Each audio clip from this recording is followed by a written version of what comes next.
पर्दे पर्दे चली गई, समुझ परी नहीं बानी।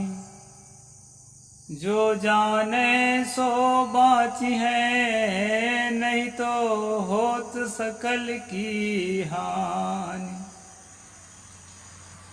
नमस्कार दोस्तों, मैं अविनाश दास रीजनल कबीर यूट्यूब चैनल में आप सबका हार्दिक स्वागत करता हूं। साथियों, यदि आप चैनल को सब्सक्राइब नहीं किए हैं तो सब्सक्राइब जरूर करें और शेयर करके अपने सभी ग्रुपों में सभी साथियों के पास पहुंचा दें। इस चैनल का उद्देश्य किसी भी वर्ग, वर्ण, जाति, धर्म, संप्रदाय या व्यक्ति विशेष को आहत करना नहीं है। दोस्तों, इस चैनल का एक ही उद्देश्य है कि हमारा देश तर्कशील बने, वैज्ञानिक सोच से ओतप्रोत होए और जो है मानवतावादी बने। प्रेम, करुणा, न्याय, बंधुता और सहानुभूति को अपने जीवन में जीने के लिए प्रेरित हो। तो इस प्रकार उद्देश्य को लेकर यह चैनल है। दोस्तों, मानवता की सेवा में आप सबकी भागीदारी हो, अधिक से अधिक लोगों तक चैनल को पहुंचाएं। मैंने शुरू में एक साखी बोली है सतगुरु कबीर साहब की, उसका मैं संक्षेप में अर्थ करता हूं। दोस्तों, इसके बाद मनुस्मृति के आज के प्रसंग पर चलेंगे। सतगुरु ने कहा, पर्दे पर्दे चली गई, समुझ परी नहीं बानी। जो जाने सो बाँचिए, नहीं तो हो सकल की हानि। यहां पर्दे पर्दे चल गई का मतलब है दोस्तों, बातों को गोपनीय रखते रखते, बातों को एक दूसरे से चुराते चुराते, बातों को एक दूसरे से छिपाते छिपाते और जो है समय चला जा रहा है। लंबे समय से किसी के साथ हम जीवन जी रहे हैं, पति के साथ जीवन जी रहे हैं, पत्नी के साथ जीवन जी रहे हैं, बेटा बहू के साथ जीवन जी रहे हैं, माता पिता के साथ जीवन जी रहे हैं, लेकिन अभी तक उनके प्रवृत्तियों को, यहाँ पर वाणी का अर्थ शब्द नहीं है, वाणी का अर्थ यहाँ पर बातचीत या वाणी नहीं है। यहाँ पर जो है वाणी का अर्थ है प्रवृत्ति, यानी किसी चीज में, किसी ढर्रे में चल जाने की जो गहरी आदत हो जाती है। जैसे मान लो कोई आदमी धर्म के रूप में मूर्ति पूजा को मानता है, एक दूसरा आदमी को लगता है ये ठीक नहीं है, लेकिन उसको लगता है ये ठीक है।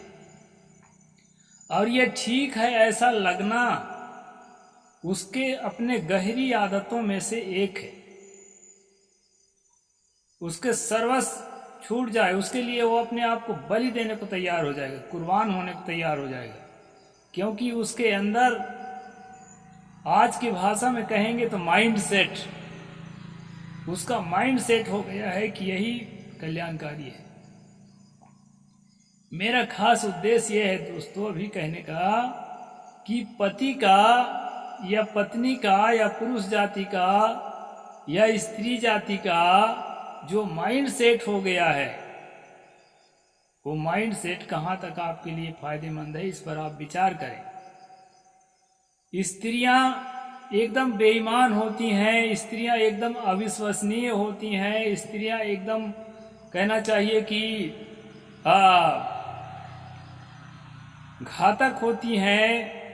इस तरह की बातों को हमारे दिमाग में इतना प्रभावित किया गया है कि उससे हम उबर नहीं पाते। और होता क्या है दोस्तों, प्रकृति के नियम है एक्शन टू रिएक्शन। हमारा व्यवहार जो है संदेह का व्यवहार होता है, पत्नी के प्रति, बेटी के प्रति, जो भी नारी जाति के हैं। और वो संदेह, मन में संदेह रखकर जो हम लोग व्यवहार करते हैं, उसका रिएक्शन भी हमारे ऊपर उनके मन में संदेह पैदा होता है। एक दूसरे को ठीक से जानते क्यों नहीं, ठीक से समझने का कोशिश क्यों नहीं करते, एक दूसरे को एडजस्टमेंट करके जीने का प्रयास क्यों नहीं करते। इन बातों को यदि नहीं जानोगे दोस्तों, आप मुझे क्लेम कर सकते हैं कि आप सन्यासी हो, आपको ये सब चीज़ से क्या मतलब है, और आप जो है आपका ये अनुभव नहीं, एक्सपीरियंस नहीं हो सकता, आपसे केवल भाषण कर सकते हैं। लेकिन दोस्तों एक बात आपको ध्यान में रखना पड़ेगा, ये भाषण नहीं है, एक्सपीरियंस है। साधु के पास पत्नी नहीं होती, मानता हूँ, हमारे पास पत्नी नहीं है, बच्चे नहीं हैं, इसका मतलब ये तो नहीं है कि हम मनुष्यों के बीच नहीं रहते। ये केवल पत्नी के लिए ये नियम लागू नहीं है, केवल बच्चे के लिए लागू नहीं है। जिस समुदाय में, जिस समूह में हम जीवन जीते हैं ना, वहाँ भी एक से अधिक प्राणी होते हैं, और जहाँ भी एक से अधिक प्राणी होंगे तहाँ एक से अधिक जो है समझ होगी, एक से अधिक जो है सोचने का ढंग होगा, एक से अधिक जो है प्रवृत्तियाँ होगी, एक से अधिक जो है आदतें होंगी, रुचियाँ होंगी, और उनके बीच में हमें कैसे जीना है ये साधु को भी अभ्यास करना पड़ता है। इसलिए भाषण नहीं, एक्सपीरियंस है, मेरा नहीं, जो भी करेगा आपका भी। दोस्तों इस कविता के माध्यम से मैं ये कहना चाहता हूँ, सदगुरु कबीर साहब ये कहना चाहते हैं, इस कविता के माध्यम से उसका मैं अर्थ कर रहा हूँ कि हम जिनके बीच रहते हैं कम से कम उसमें अपना सामंजस्य बना के जीने के लिए एक दूसरे को ठीक से जान लें। संशय की दृष्टि से ना देखें, घृणा की दृष्टि से ना देखें। अगर हम नफरत बोएंगे तो नफरत ही काटेंगे।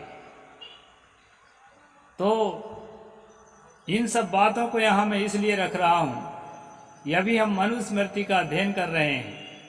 मनुस्मृति में इस तरह की कुछ प्रसंग हैं जिसमें जो है महिला का मूल्य गिरा करके और उस तरह के वर्णन किया गया है, तो पुरुष का तो ईगो जो है बलवान हो जाता है, लगता है हाँ मैं बहुत अच्छा हूँ, कम से कम मेरे बारे में बुराई नहीं है।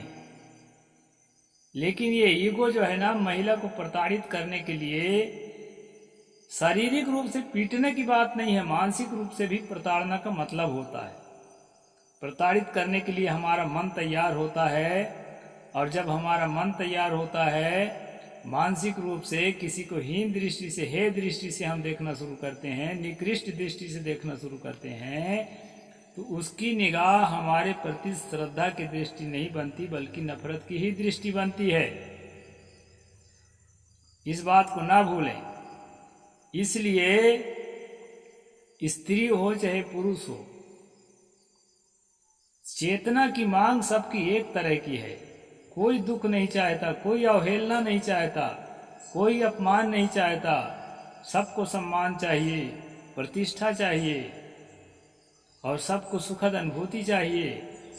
तो ये सुखद अनुभूति कहाँ से आती है?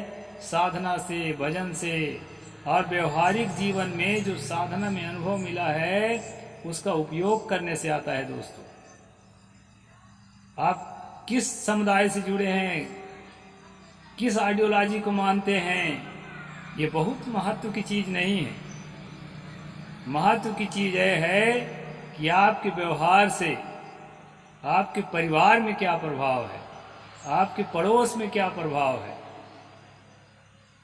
और यही प्रभाव आपको अपने जीवन के लिए, अपने परिवार के लिए, अपने पड़ोस के लिए, समाज के लिए और देश दुनिया के लिए उपयोगी बनाता है।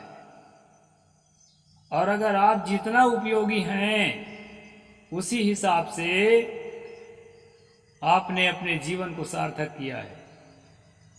इसलिए दोस्तों यहाँ नारी के संबंध में कुछ बातें आई है, इसलिए मैं नारी सम्मान के लिए उसको एक समता में स्थान देने के लिए इस साखी को चयन किया और शुरू में रखा। चलते हैं दोस्तों कल हमने पढ़ा था कि बुद्धिहीन व्यक्ति को, गूंगा को, अंधा को, बहरा को, सुख सारिक आदि पक्षी को, बूढ़ा को, स्त्री को और मलेच्छ को, रोगी को और विकलांग को मंत्रणा देते समय राजा को चाहिए कि इन सब लोगों को दूर कर दे।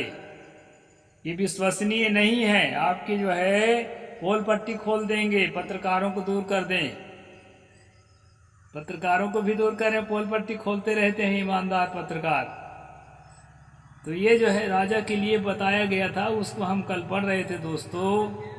और इसके बाद क्या है उसको हम आज पढ़ते हैं।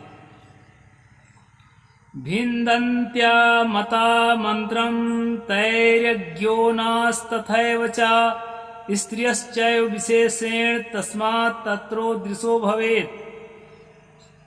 मनुस्मृति 7वां अध्याय का श्लोक नंबर 150। ये लोग अपमानित होने पर गुप्त मंत्रणा प्रकट कर देते हैं, वैसे ही सुख सारिक आदि पक्षी और विशेषकर स्त्रियां गुप्त मंत्र प्रकट कर देती हैं। इसलिए राजा इन सबको मंत्रणा स्थान से दूर रखें।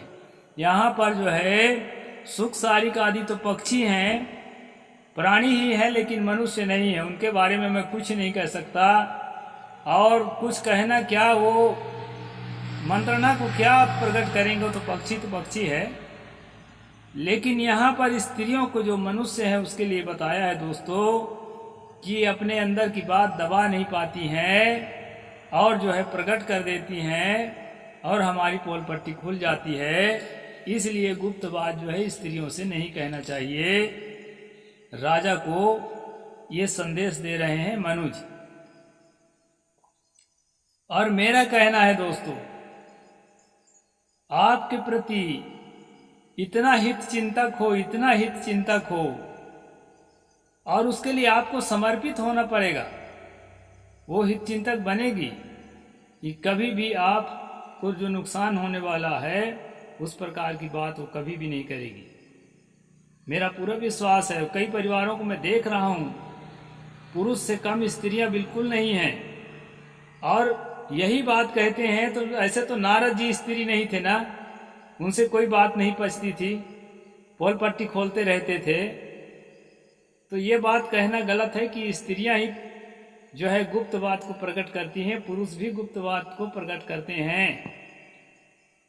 मैं खुद जो है मेरे अंदर बातें नहीं पचती है, लेकिन ये इतना होश है कि ये कोई बात अगर ऐसी है जिससे किसी को हानि होनी है, तो उस बात को हम भी अंदर पचाने की क्षमता रखते हैं। तो इस प्रकार है दोस्तों यहाँ मनु जी की बात। आगे कहते हैं, मध्याह्न दिने अर्धरात्रे वा विश्रांतो विगत क्लमः चिंतयेत् धर्म कामार्थान् सार्थम तैरेक एव वा। मध्य दिन में या आधी रात को, अथवा जब चित्त शांत हो और शरीर क्लेश रहित हो, तब राजा मंत्रियों के साथ या अकेला ही धर्म, अर्थ और काम का चिंतन करे। यहाँ पर कह रहे हैं आधी रात को या दोपहर के समय या जब भी चित्त शांत हो, उस समय जो है अपने मुद्दे की बात को चिंतन करके राजा जो है निष्कर्ष निकाले, अपना समाधान निकाले। कोई बात नहीं, ऐसा होना अच्छा है। इसके लिए हम समर्थक हैं मनु जी के। राजा के लिए नहीं, कोई भी आदमी अगर इस प्रकार से अपने समस्याओं के लिए हल निकालता है, एकांत में बैठ के चिंतन मनन करता है, तो बहुत बढ़िया काम है, उसका हम पूरी तरह से समर्थक हैं। परस्पर विरुद्धानां तेषां च समुपार्जनम कन्यानां संप्रदानम च कुमाराणां च रक्षणम। परस्पर विरुद्ध रहने वाले धर्मों का परिहार पूर्वक उपार्जन करे, कन्याओं का दान और कुमारों की रक्षा करने के उपाय सोचे। यहाँ जो है कन्याओं का दान कहने की बात है दोस्तों। मैं शादी वाला जो विवाह संस्कार वाला प्रसंग है उसमें बता चुका हूँ। आप पिछले जो एपिसोड्स हैं वो भी देखा करें कि कन्या जो है, जो रजस्वला नहीं हुई है, उसको ही विवाह करने का विधान रहा है पुराने जमाने में। उसी को कन्यादान कहते हैं। कन्या वो तभी तक कहलाती है जब तक उसका पीरियड चालू नहीं होता। तो कन्यादान का मतलब मैं बता चुका हूँ। और जो है कुमारों की रक्षा करने का उपाय सोचे। इस प्रकार की बात जो है ये बताया है। दूत संप्रेषणम चैव कार्क्षेषम तथैव च अंतः पुरप्रचारम च प्रणिधीना च चेष्टिताम। आगे कहते हैं दूसरे राज्यों में दूत भेजकर प्रत्येक कार्य के समाप्त करने के विषय में विचार करे, मोहल्ला में रहने वाली स्त्रियों के कार्यों पर निगाह रखे और दूसरे राज्य में भेजे हुए गुप्त दूतों को भेद लगाने के लिए दूसरे दूतों को नियुक्त करे।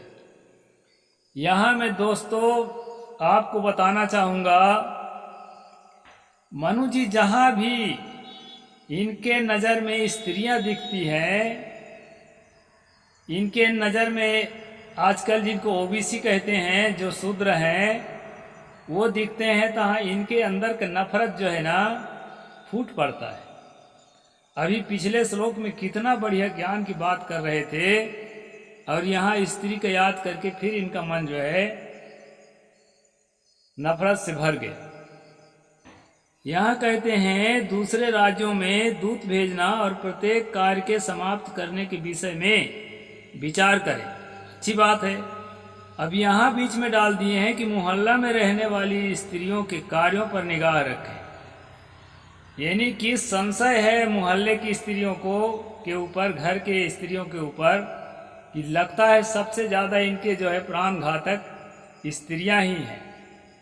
पुरुष इनकी जासूसी नहीं करते, पुरुष कभी गद्दार नहीं होते देश के प्रति। और इतिहास के पन्नों को पलटेंगे ना दोस्तों, तो ज़्यादा से ज़्यादा संख्या पुरुषों को ही पाएंगे जिन्होंने देश के साथ गद्दारी की है। रावण के साथ गद्दारी विभीषण ने किया था, बाली के साथ गद्दारी जो है सुग्रीव ने किया था। ये दोनों में से कोई स्त्रियां नहीं है। इन्हीं के कहानियों के अनुसार, कहानी सच है या काल्पनिक है उसको जाने दीजिए, लेकिन बात जो है मामा शकुनी को ले लीजिए, मामा माहिल को ले लीजिए, मामा कंस को ले लीजिए, ये सारे के सारे पुरुष हैं। और भी बहुत सारे, श्री कृष्ण को ही ले लीजिए, कितना छल कपट करते थे, कितना धोखेबाजी करते थे, युद्ध नीति के विपरीत लड़ाई लड़वाते थे। स्त्री से क्या, आज भी देख लीजिए जितना हत्या बलात्कार करने वाले अपराधी होते हैं और जितना जो है जासूसी करने वाले आतंकवादी होते हैं, आतंकवादियों के मुखबिरी करने वाले लोग होते हैं। आप जो है गोलवरकर सावरकर को ही ले लीजिए, जिस समय देश का आंदोलन चल रहा था वो किसके लिए काम कर रहे थे? सावरकर जी 60 रुपये महीना में किसके लिए काम कर रहे थे?